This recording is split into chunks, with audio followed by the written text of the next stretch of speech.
And so I'm thinking even that side of homeopathic immunization came about during a time of necessity with the German measles.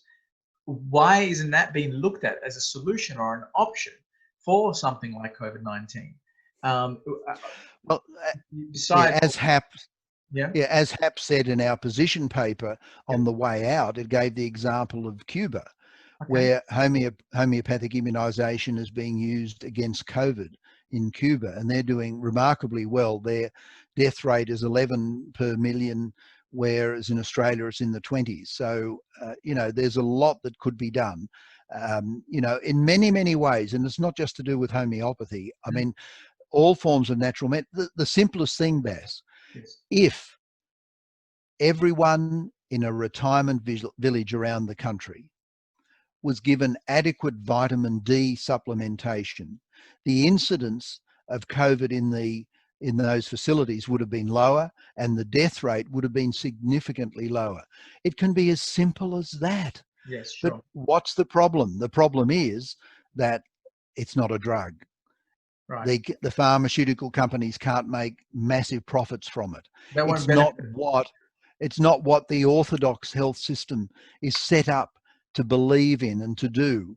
But vitamin D, and it's good to have vitamin K2 along with that as well, Sure. make a massive difference to COVID. And there are so many other things, many of them just as simple as that if they were all done and there was an outbreak somewhere, okay, you can lock down the people who are infected, but you can treat them, the people who are infected as well. Most of them won't need to go to hospital. Yeah. You won't have the system overwhelmed like all these fears and projections that have been made. Apparently the original projection, I was reading this the other day, for Australia when they in the very early stages of January. COVID, is that we could have 100,000 deaths in Right. Australia. Now that was way over the top. That British Oxford Institute that was making the major predictions around the world, they got it massively wrong. Yes. But the thing is, there is so much we could do just to harness it, and we can live alongside it just the same as we live alongside the flu. The Yeah. flu so far is probably causing more deaths. It hasn't got the same mortality rate per cases, but how do we know anyway? Because the figures are always, you never know completely what the answer is. And you're But spot we on. live alongside so many diseases. We can live alongside COVID without needing lockdowns and masks. We've done it with polio. We've done it with the flu, as you said. I was speaking to a specialist in risk mitigation, and he said the issue with statistics is it could be used either way.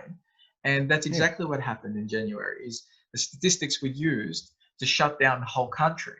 But it could have been done differently with a little bit of risk mitigation. Instead of asking medical doctors who are not trained risk mitigators, we could have looked at who's at risk. If it's the elderly, assign the support and the nursing and the assistance that's required for the elderly, and let the country and the show continue, rather than a blanket lockdown. And he used a fantastic analogy of, you have a road toll of 200 deaths per year, and it's sad to see that. We don't want anybody to die. But if we use the same blanket, we'd say we don't want anybody to die, so we're going to stop everyone from driving on our roads.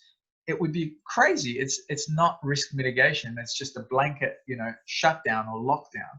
And, Yeah. we can still save lives, but the idea is we look at risk mitigation. When death toll happens, we look at, is it people that are drink driving? Are they people that are speeding? Are they people that are not wearing seatbelts? Are they Yeah. people that are vision impaired, or whatever it may be? And we try and risk mitigate.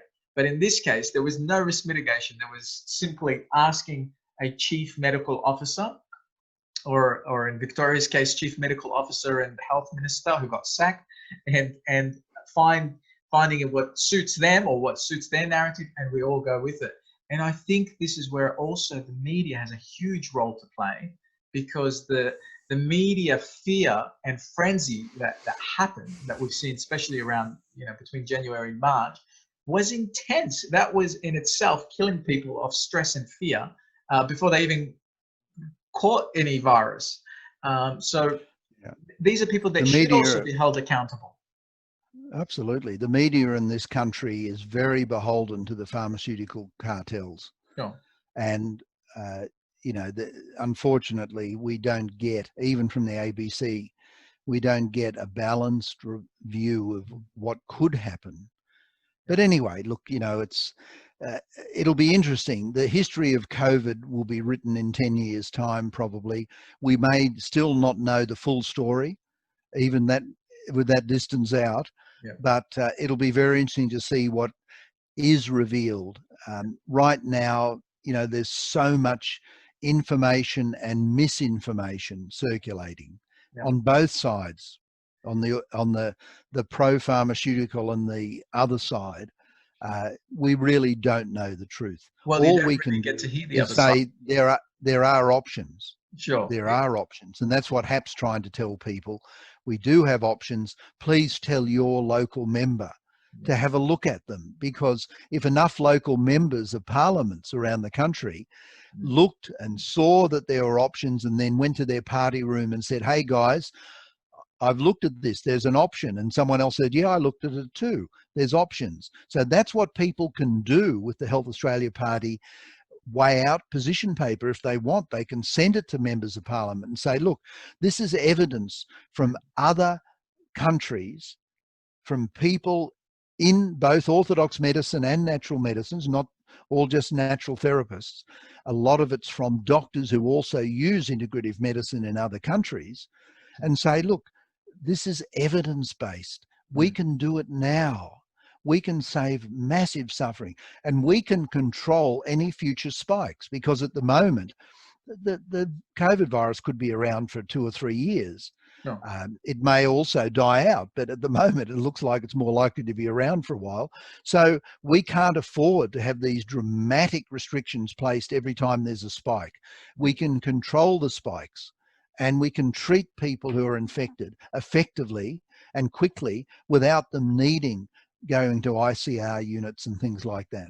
You're right. And there are choices. I mean, you've mentioned Cuba having that holistic choice, or that idea that's reduced their numbers, but there's also the choice that Sweden and Switzerland have adopted from the beginning of this, is they chose to not do any lockdowns and do a completely different strategy, and take as it comes, and therefore their economies haven't been affected as much. And you know, we've seen, of course, there was a spike in cases at some stage, but spike in case numbers doesn't mean spike in death, you know, as we've seen. Yeah. So it's anyway, we'll have a better idea after the European winter who was right and who was wrong. So in 6 months' time, we'll know about that one for sure. But I understand what you're saying and agree. Yeah. Dr. Isaac Golden, it's been an absolute pleasure. I've enjoyed having you with me here and having this conversation with you. Thank you. Okay, Bas, lovely to be with you too.